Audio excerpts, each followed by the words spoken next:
Life over coffee. Conversations for transformation. Does anyone love God because of who He is, or do we love Him for what we can receive from Him? I am asking you a Job type question, and it is a huge question. Now, of course, I'm not implying that there's anything wrong with the things that we get from the Lord, because we should ask God for stuff. I mean, salvation, for example. Please, God, save me. This is what I want for you. But there is a priority with all our relationships. Maybe you can think about it this way.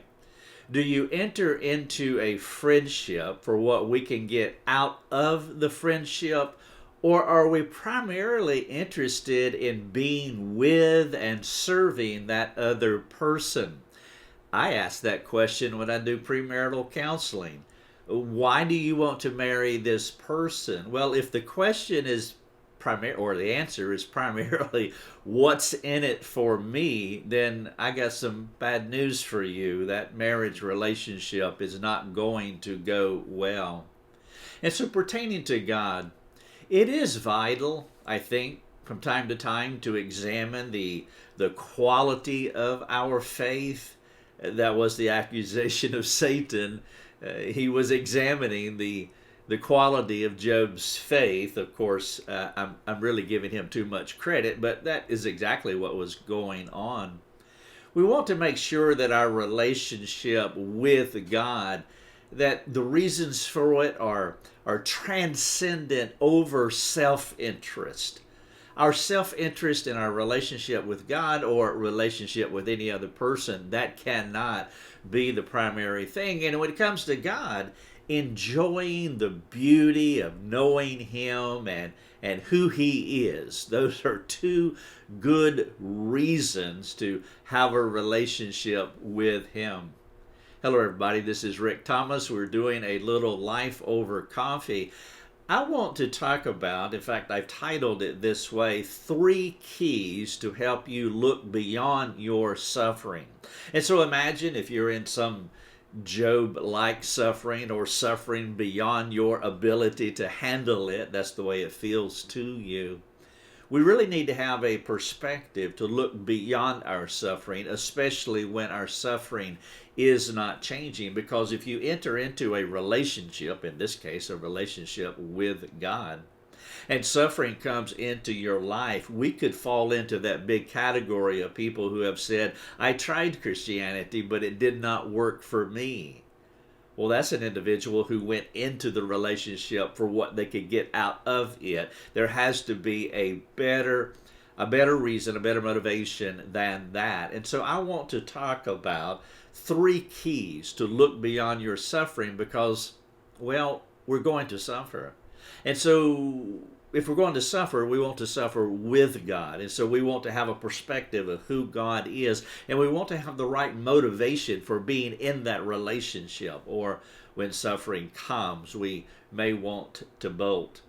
And so how do we get to that transcendent place in our relationship with God of loving Him in such a way that it does rise above self-interest?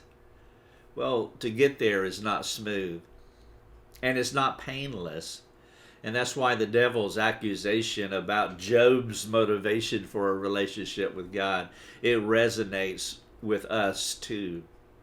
If I were not so cynical about Satan, I would give him the benefit of the doubt for asking such a question, because I do understand the motivations of my own heart. I mean, parents understand this problem too. Children are famous for being self-interested. Not just self-interested, but children will use the relationship that they have with their parents to accomplish whatever whim may be wafting through their little brains. What they want from us is more precious to them than being with us. Now again, parents understand this. Somebody has to be the mature person in the room. And so we accept this as part of being a parent, knowing that children's motivations are not always pure. Well, praise God, He's the mature one in the room, knowing that our motivations can be less transcendent than self-interest, that loving us more than him. Many times that can be our primary interest in the relationship. Out of necessity, being with us is essential for children to get something from us. And so we like the idea of them being with us, but too often being with us is just a process or a corollary for them to get something from us. Christians love the Lord, but we are not so self-deceived to discount our tenacious self-loyalty. And so that brings us back to my question, why?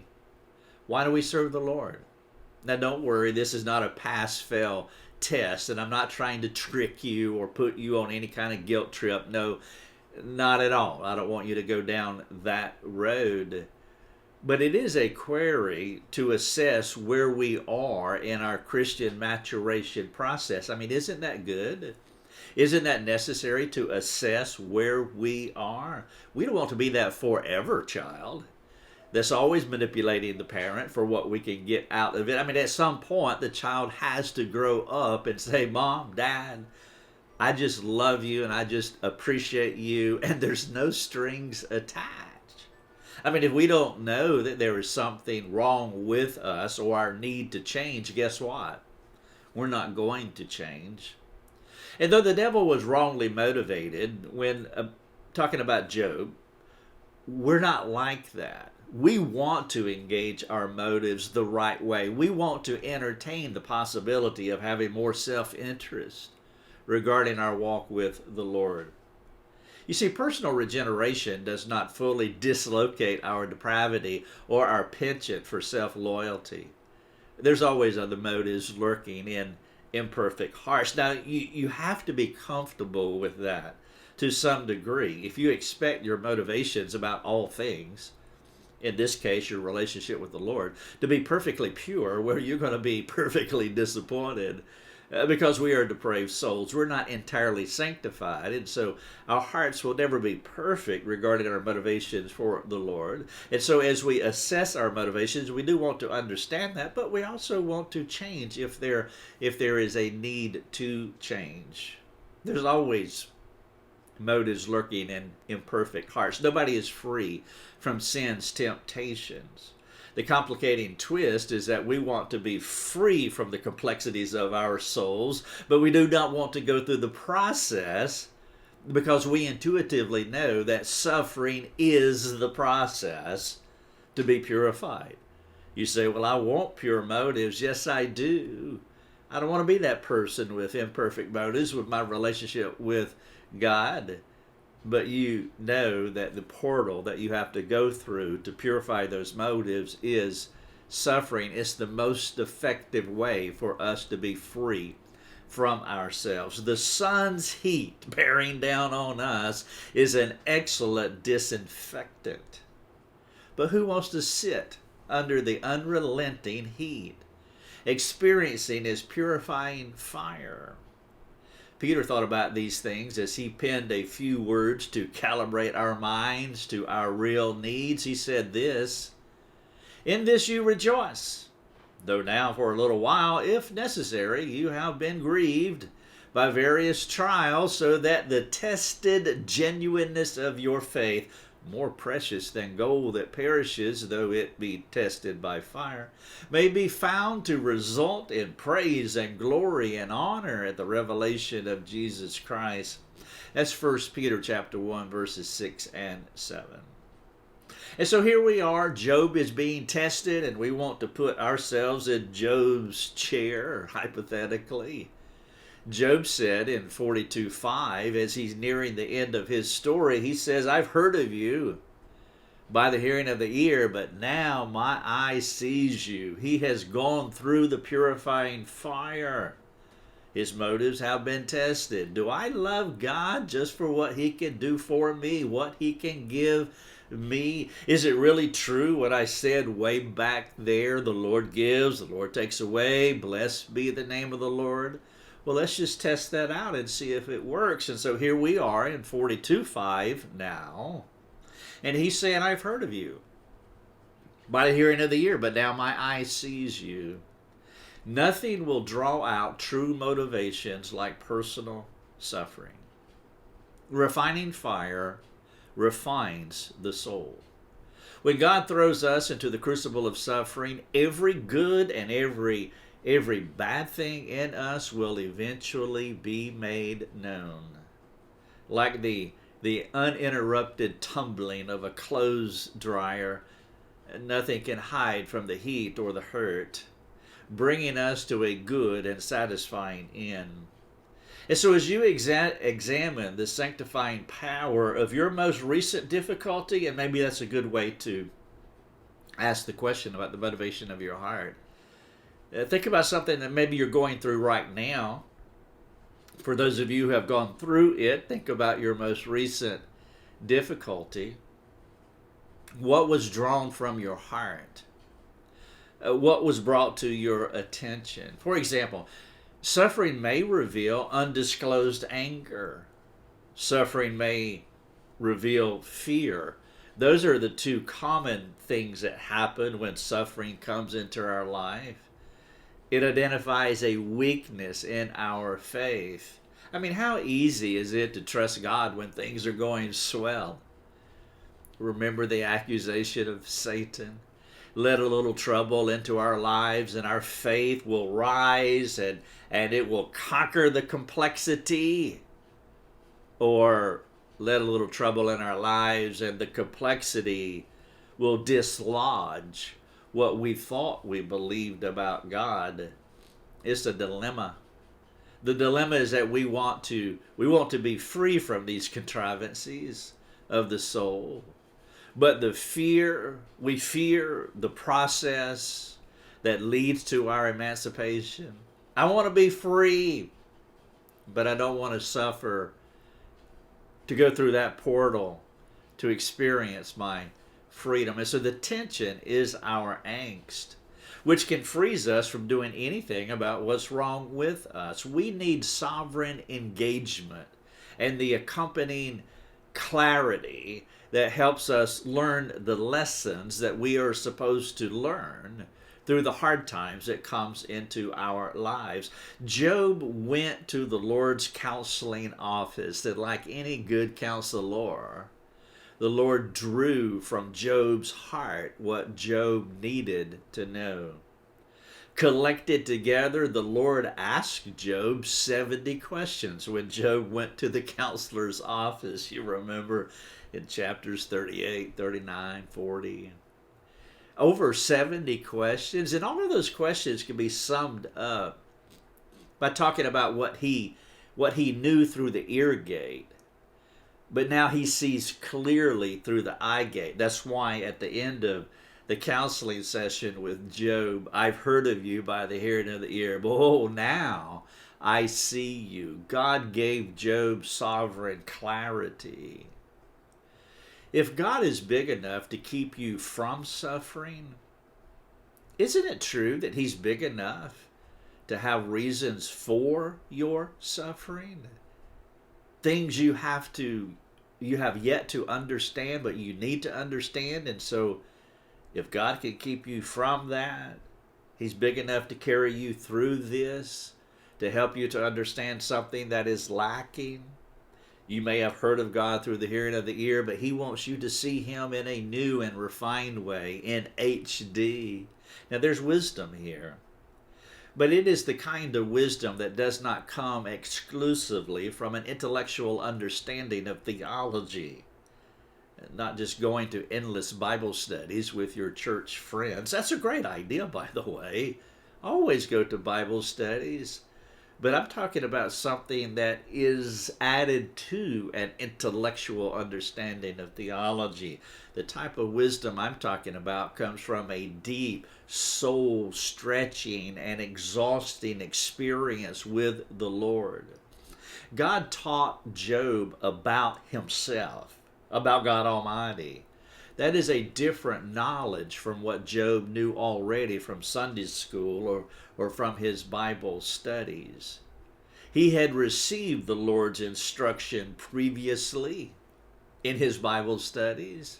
He learned how the Lord gives and how the Lord takes away stuff. He knew that faith comes by hearing God's word. Job, like us, was Christianized enough to have a basic understanding of the Lord. But what Job did not know was the difference between knowing God and seeing God. I've heard of you by the hearing of the ear, but now my eye sees you. Only after the undeserved, horrific ordeal in the crucible of suffering did he transcend his previously learned Christianity 101. God brought Job into a new experience of intellect and intimacy. Many of us Christians only have an intellectual understanding of God, but we haven't experienced that intimate relationship with God. You cannot see without hearing, and you cannot hear without seeing. The difference is between being in a religion versus a relationship. Intelligent people who are devoid of relational intimacy with the divine are religious people. Think about the Pharisees, the brightest of the bunch, the religious elite, but missing the mark when it came to really knowing God. Intellectually, on top of all things, religiously. But there was not an intimacy. Jesus talked about it in Matthew 23. Like, you look great on the outside, but the inside is full of dead men's bones. Those with a relationship with God take religion to a new depth. Perhaps it would be best to say a new height, a transcending height. Paul was speaking to these things when he said that I may know him and the power of his resurrection and may share in his sufferings. You hear the intimacy there, becoming like him in his death, Philippians 3:10. Now he was a bright religious fellow, but there was one thing lacking. Paul didn't know God. Nobody surpassed Paul's intellectual intake and purported prowess. He was a Pharisee of the Pharisees, a pedigree that inspired awe from those like-minded religious zealots. And then God saved this religious man. And he realized that what he had, religiously speaking, amounted to animal excrement. There was something better. There was something deeper. There was an intimacy in God's heart that required God to burn away all credit, all self-glory, all accomplishment, and anything that would tempt a religious man to boast like those Pharisees, that bright religious bunch. Intellectual intake is the easy part. Intimate fellowship with God is a walk on the wild side that will always lead you into the crucible of suffering. Many of our brothers and sisters sit in church facilities every Sunday, and they hear great things about God, but their relationship with Him is no more profound than the words they have heard. If you desire to know God, you must crave a deeper relationship with Him. Christian maturity is taking what we know about God from all the learning that we have gained and entering into the crucible of suffering where we wrestle with God, pleading with Him to burn away all that hinders from knowing Him and to case harden the vital truths that we must not ever lose. We meld our knowledge of God and our relationship with Him in the fires of suffering. And so the Lord took Job deeper into the heart of God, exceeding his knowledge of the Sovereign One. It was a place that transcended language, a place where God shattered the idols of his heart and built a new man that approximated Jesus Christ. C.S. Lewis said it this way in A Grief Observed. He said, my idea of God is not a divine idea. It has to be shattered time after time. He shatters it himself. He is the great iconoclast, a person who attacks. Could we not almost say that this shattering is one of the marks of his presence? God shatters time and time again because our idea of God is not a divine idea. And so God, in his mercy, comes into our lives, as C.S. Lewis says in A Grief Observed, the book, that God has to shatter us. And it's the shattering that is one of the marks of his presence. In every one of us, there are wrong ways of thinking about God, life, and others. And only suffering, God the great iconoclast, the one who attacks. Because it's only suffering that will root out these things in our souls. In every one of us, there are selfish ways of thinking that we'll only see when God does not act like we think he should. In every one of us, selfish thinking motivates us to serve God for our good rather than his glory. In every one of us, it's vital that we change.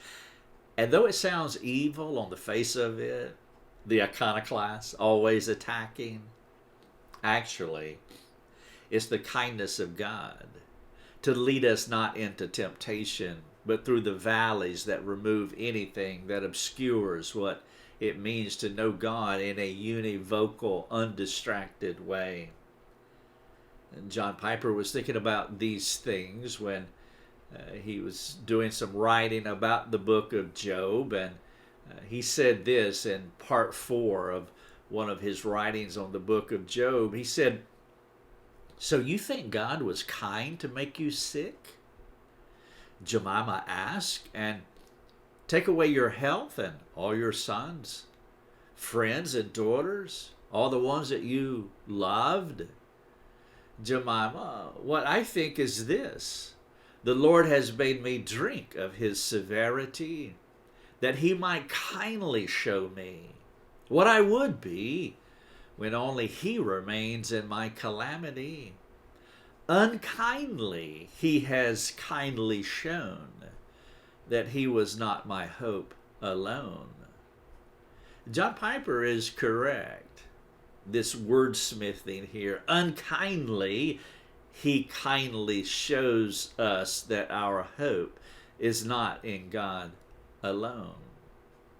John Calvin said our hearts are like idol factories, never loyal to one deity, but like a lady window shopping, we saunter from one to the other, always looking, loving what we see, but never fully satisfied. God created us for this purpose, to worship him and him alone. And if we put any other gods before him or equal to him, he will act upon us. It will feel unkindly, but God's kindness will lead to our repentance. Having mixed motives is not necessarily our fault. I talked about that earlier. We are fallen beings. We are born this way. To worship other gods or to want outcomes more than wanting the Lord most of all is part of the human cursedness. It doesn't make us odd, but natural, normal, needy. No matter how hard we try, we cannot get out of our way, so we need the Lord for our salvation and sanctification. Mercifully, God does not leave us alone. After he saves us, he stays with us, always working, sometimes hurting, but relentlessly loving. He aims to conform us to the image of his Son, an image Adam distorted, and now because of the gospel there is hope for a reversal of the curse. There is purpose in the pain. There is a reason you are going through what is happening to you. The Lord is at work for your good. Though you might not be able to perceive all the good that he plans for your life, you must perceive that he is proactive, he is planning, he is persevering, he is preparing future blessings for you.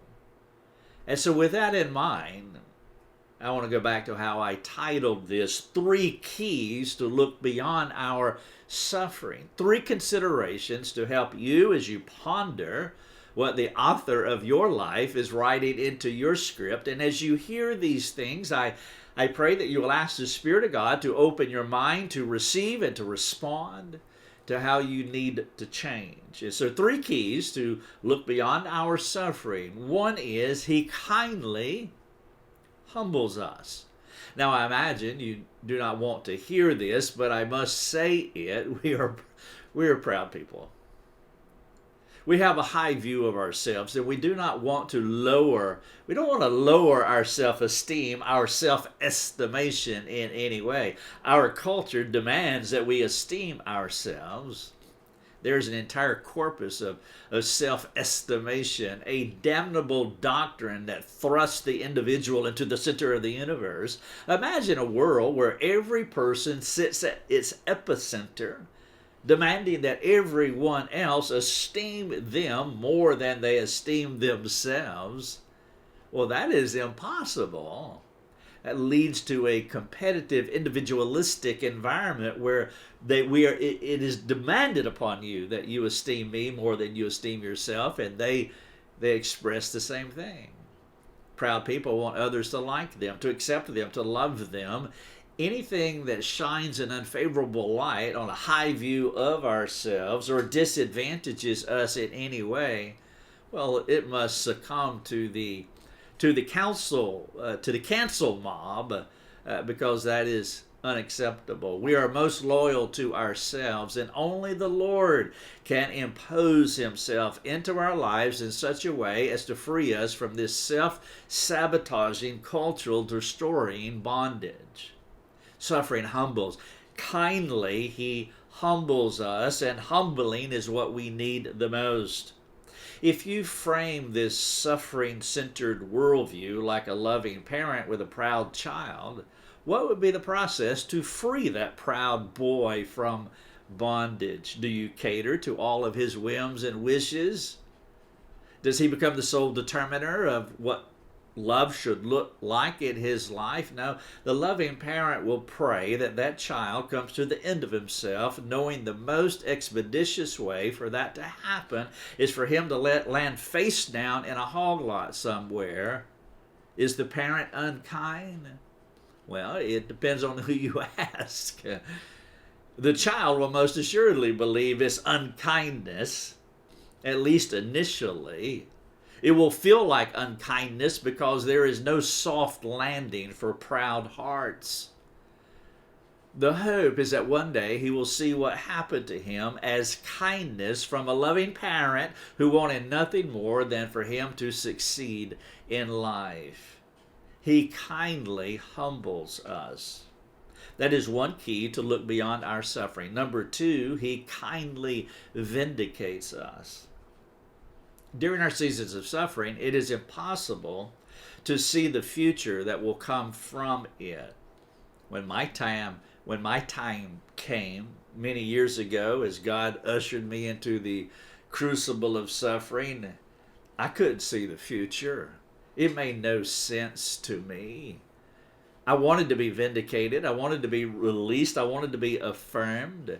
I said it this way. It's like standing on the edge of time, looking into eternity and seeing nothing but nothing. Each day was like the last, making my future predictable. It was more darkness. And this diurnal exercise of the soul requires us to respond to the call of God upon our lives by trusting in his active goodness on our behalf. He will vindicate us.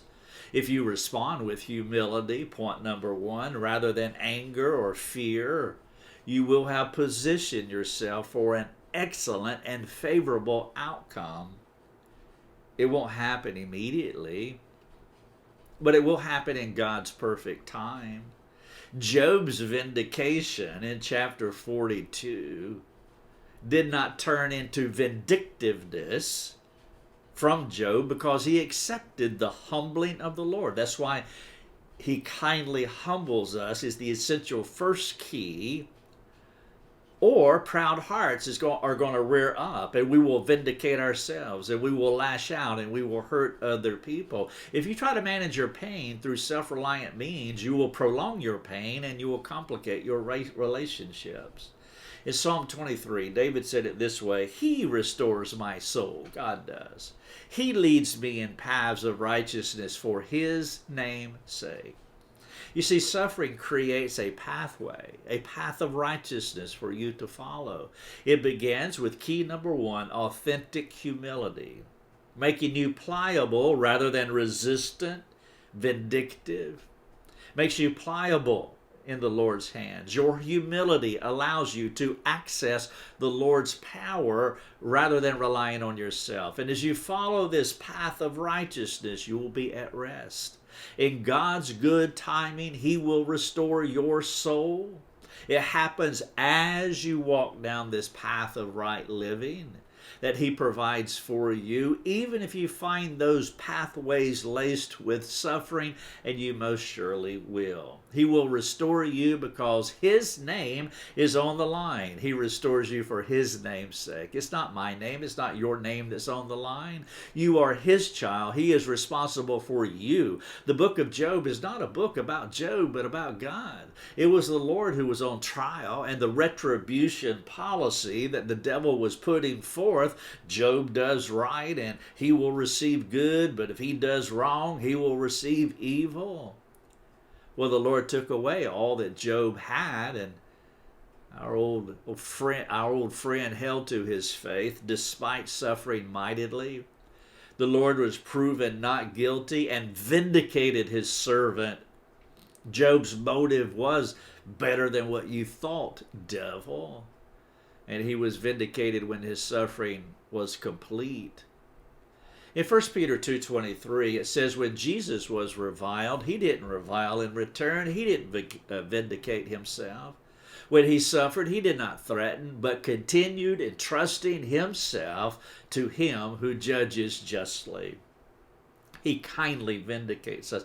He kindly humbles us. He kindly vindicates us. And then the third key to look beyond our suffering, He kindly blesses us. Of course, there's a word of caution at this juncture. We want to be careful and not give in, believing we have no role to play. Well, if God is doing all this, I'm just going to sit back in my passivity and do nothing. No, we are responsible creatures interacting with our Creator. The book of Job was about God, but Job was a secondary causal agent responsible for his actions. We don't want to complicate our suffering by assuming the role of passivity as though God does not want to relate with us in any way. We must give ourselves entirely to God's total work, proactively stepping into His narrative for us, or we will find ourselves in opposition to His inexhaustible favor, His inexhaustible grace if we do not participate with Him. Passivity is not a solution. Sinning in response to sin will bring more evil down on our heads, which is what Job did, and the Lord thundered hard down on Job's head. Then Job repented, and he was eventually vindicated. The blessing of the Lord comes through a person's willingness to die, a proactive response to suffering. And that is one of the most stunning pictures of the gospel. Jesus feared suffering in His future, asking to take this cup from Him. He didn't want to experience it. Finally, He did relent, giving Himself entirely over to the will of His Father. After He walked out of Gethsemane, guess what? His persecutors nailed Him to a tree. Even after He repented, even after He humbled Himself, as I said earlier, that path of righteousness is laced with suffering. And so after humbly submitting to God, things became worse. Do you want God's inexhaustible, unwavering favor? Of course you do. But do not be deceived about how these blessings come. It never occurred to me how the loss of everything dear to me in 1988 was the beginning of profound and undeserved benefits that could only come through the door of suffering. Like any loving parent, unkindly, He was kind to me. 3 keys to look beyond your suffering. In His kindness, He humbles us. In His kindness, He will vindicate you. In His kindness, He will bless you. Thank you so much for listening. If we could serve you, please come to lifeovercoffee.com. We have a ton of resources for you. We would love for you to take advantage of them. You can read everything that I just shared with you. You can watch the video. You can listen to the podcast. Please take advantage of those resources. We also have a new topical course. It's called No More Fear, How to Overcome the Fear of Man, How to Overcome Insecurity, Peer Pressure, Codependency, how to overcome being managed by people's opinions. Do you want to be free from controlling opinions? Check out our courses. The course I'm speaking of here is No More Fear. You can do it all online. You can do it at home. You can do it at your coffee shop. It's completely contained. You go through it all online. It's easily accessible. I think it could be a transformative course for many people. And so if you know someone who struggles with fear of man, insecurity, peer pressure, please let them know about No More Fear. That could be a wonderful, freeing course for them. Thank you so much, and God bless. Thanks for joining us. Learn more and get access to other resources at lifeovercoffee.com.